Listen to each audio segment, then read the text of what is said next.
selesai, terus berlanjut. Bahkan kita cukup kaget, grafiknya dalam beberapa hari yang lalu malah meningkat. Tetapi apapun yang Allah berikan pada kehidupan kita selalu akan disikapi baik oleh orang yang beriman. Semoga kita termasuk orang-orang yang memantaskan diri kita di dalam keimanan, dan salah satu di antara sifat yang kita harus hadirkan pada kondisi hati kita adalah orang yang beriman adalah mereka yang tidak pernah kehabisan alasan untuk bersyukur kepada Allah Subhanahu wa Ta'ala.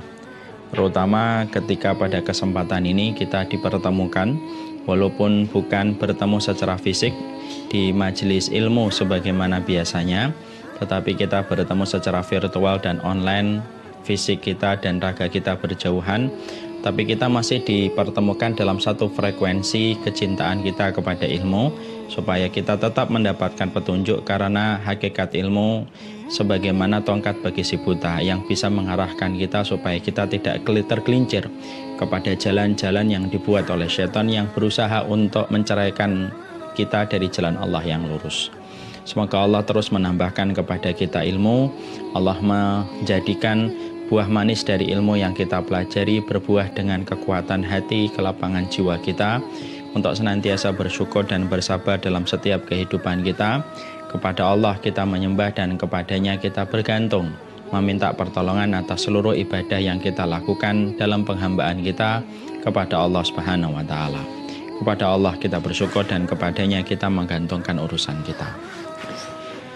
Jamaah yang semoga Allah rahmati, kita tentunya paham betul bahwasanya kehidupan kita tidak akan sempurna sampai kita mendapatkan apa yang terbaik pada kehidupan di akhirat. Karena kehidupan orang yang beriman itu hakikatnya bukan di dunia ini. Karena apapun kenikmatan yang kita jumpai, maka hakikatnya itu adalah sementara waktu. Seberapapun kaya kita ketika pada kehidupan di dunia ini, kalau kita sudah meninggal dunia, itu persis sebagaimana orang yang bermimpi di dalam tidurnya, lalu dia bermimpi mendapatkan banyak hal, tapi ketika bangun tidak ada satupun yang ada di tangannya. Itulah kata Umar bin Khattab.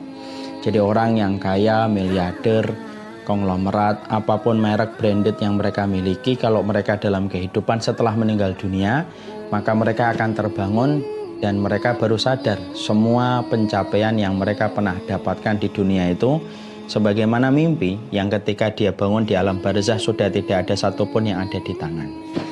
Itulah yang menjadikan kita akhirnya paham memang kehidupan orang yang beriman itu hakikatnya bukan di sini, tapi kehidupan nanti setelah kita menutup mata, memejamkan dalam kematian kita, barulah kehidupan kita sejatinya akan dimulai sesuai dengan tingkat amal yang kita lakukan pada kehidupan. Makanya kalau kita melihat sesuatu yang mengagumkan dalam urusan dunia, Rasulullah sampai bersabda pada salah satu hadisnya yang Masya Allah, Rasulullah sampai berkata, "Idza kana ma yu'jibuhu minad dunya."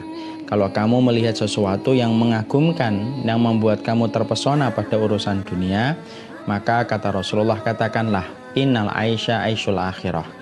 Sesungguhnya kita akan berkata, sesungguhnya kehidupan bagi kami adalah kehidupan nanti ketika di akhirat. Karena menunjukkan bahwasanya orang mukmin itu sejatinya bukan hidup di sini. Ketika kita sepakat bahwasanya kita beriman, kehidupan kita bukan di sini karena ini ujian, karena ini adalah penjara yang kedudukan dunia itu tidak lebih dari sayap seekor nyamuk, berarti yang kita tuju adalah kehidupan akhirat kita. Dan tidak ada sikap yang paling baik kecuali sikap orang yang senantiasa memperbaiki akhiratnya. Orang yang selalu memperbaiki akhiratnya, itulah orang yang sejatinya dewasa. Orang yang memperbaiki urusan akhiratnya, orang itulah yang memiliki visioner, orang yang memiliki visi pada hidupnya.